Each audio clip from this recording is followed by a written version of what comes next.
برای شوهر خانه‌اش آباد نگاه داشتن است، برای شوهر لباس و خوراک تیار کردن است.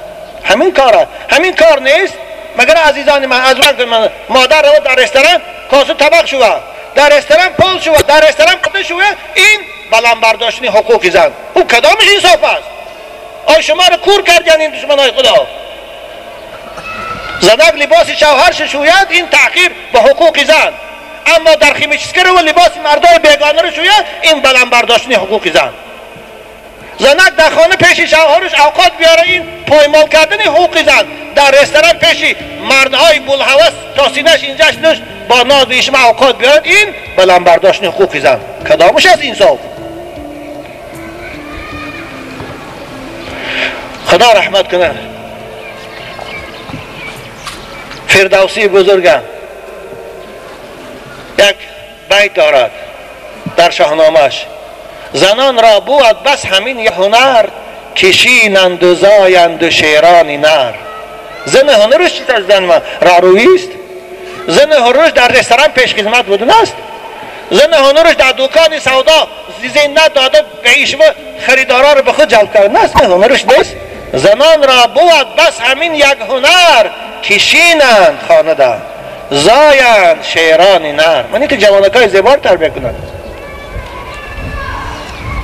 حق به جانب فردوسی است. گپ ترسنزاده خطا هست. خدا مغفرت کن. ترسنزاده را وقتی گفته بود خوب شد که زن به دولت یار شد، مملکت از دست زن گلزار شد. نه، گلزار نشد، رسوا شد. بیچاره او از ترس کمونیست ها این گپ زده بود، از طرز حزب کمونیست و بیورای مرکزی این گپ زده بود. نباشه باید بیزار بود از همون زنش کوچه برآمدن، از همون دکترش خواندن که بشانی شوهری عروس کرد، از خجالت بیچاره به مرده برفت. گپ حق تنیف فردوسی است. خدا رحمت کنش. زنان را بود بس همین یک هنر، کشینند و زایند شیران نر.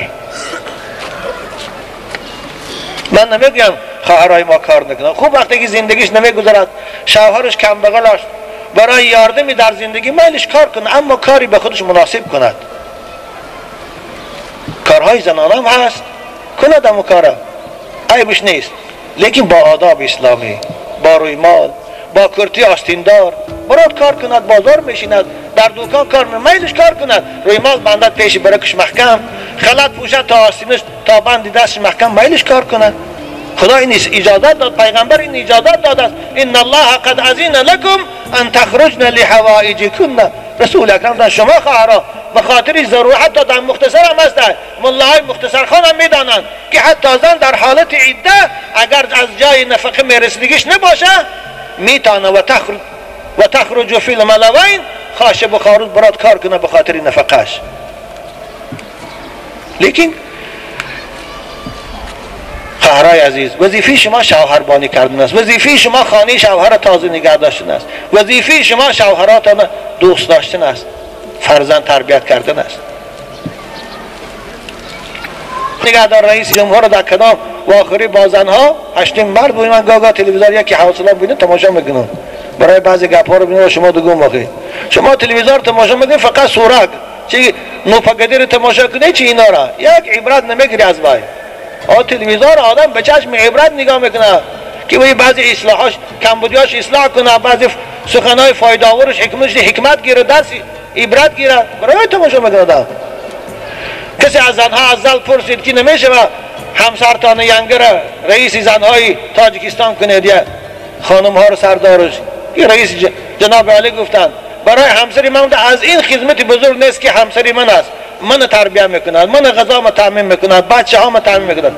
از این وظیفه بزرگ برای وی نیست. این جوان مردی است.